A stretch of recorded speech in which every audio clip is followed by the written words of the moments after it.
आपको सीधे ले चलते हैं उत्तर प्रदेश, जहां पर मुख्यमंत्री योगी आदित्यनाथ प्रधानाचार्यों को नियुक्ति पत्र का वितरण कर रहे हैं। लगभग 6 लाख सरकारी नियुक्तियां हम लोगों ने प्रदेश से दी हैं,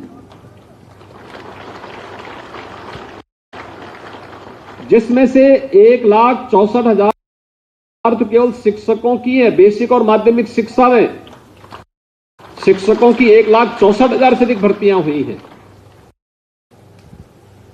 एक बड़ी संख्या है। और यह भी व्यवस्था दी गई कि हमारे शिक्षा के केंद्र, हमारे शिक्षण संस्थान शिक्षक विहीन न हो। अगर कोई शिक्षक रिटायर हो गया है तो रिटायरमेंट के बाद उनको एक निश्चित मानदेय पर, एक फिक्स मानदेय पर तब तक उनकी सेवाएं ली जाएं जब तक कि नए शिक्षक की तैनाती न हो जाए।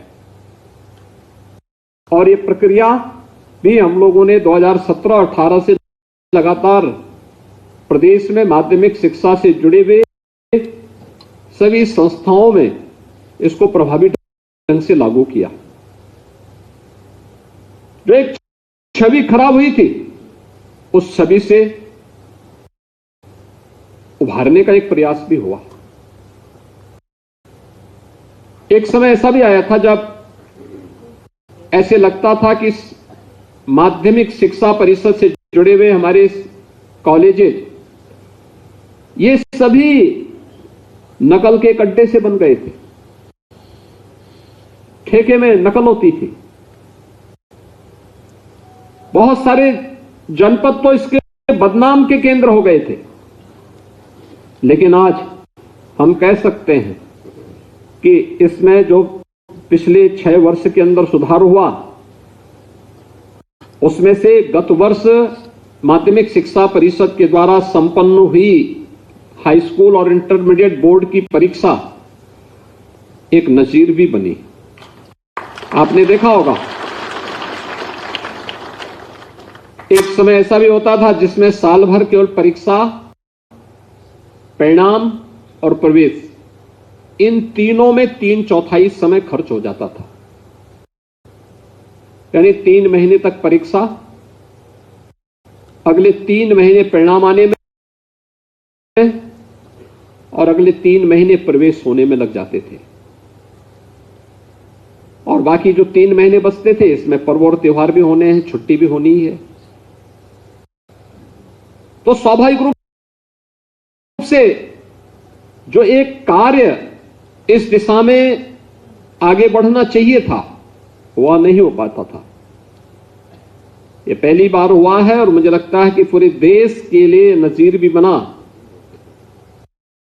कि 14 से 15 दिन के अंदर परीक्षा, माध्यमिक शिक्षा के 56 लाख विद्यार्थियों की परीक्षाओं को संपन्न कराना और अगले 14 दिन के अंदर परिणाम लाना, यह माध्यमिक शिक्षा ने गत वर्ष करके दिखाया। नकल विहीन परीक्षा होगी, यह भी करके दिखाया।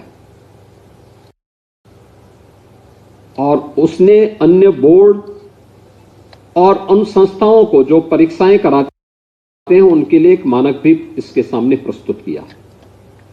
अगर 56 लाख विद्यार्थियों की परीक्षा एक तय समय सीमा के अंदर संपन्न की जा सकती है, कोई कारण नहीं कि हम शिक्षा की गुणवत्ता को बनाए रखते हुए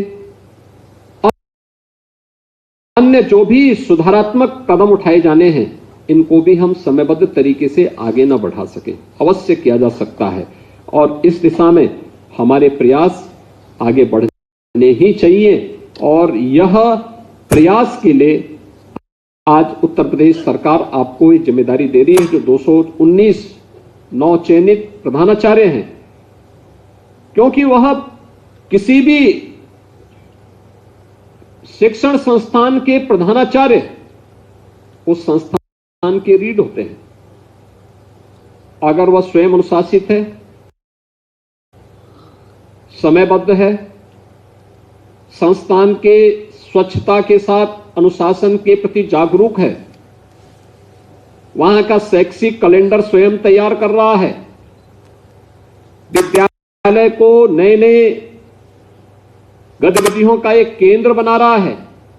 कुछ नवाचार हो, स्पोर्ट्स की एक्टिविटीज को भी बढ़ाया जा सके, देश और दुनिया में क्या कुछ घटित हो रहा है इसके बारे में बता सके, पुरातन छात्रों का एक वहां पर समय समय पर सम्मेलन और आयोजन की भी कार्रवाई बढ़ती रहे, विद्यालय में अपनी लाइब्रेरी हो, लाइब्रेरी डिजिटल हो, अच्छी लैब्स बने। अगर इन सभी गतिविधियों को अगर आप आगे बढ़ा करके अपने प्रांगण को भी स्वच्छ और सुंदर बनाए रखने के साथ साथ वहां के वातावरण को आध्यात्मिक बनाने का प्रयास करेंगे तो आपके द्वारा किए जाने वाले प्रयास का बहुत सार्थक परिणाम आएगा। लखनऊ से सीधी तस्वीरें आप तक पहुंचा रहे थे, जहां पर मुख्यमंत्री योगी आदित्यनाथ संबोधित कर रहे थे। उन्होंने प्रधानाचार्यों को नियुक्ति पत्रों का वितरण किया है। और फिलहाल रुकेंगे एक छोटे से ब्रेक के लिए, जल्द लौटेंगे।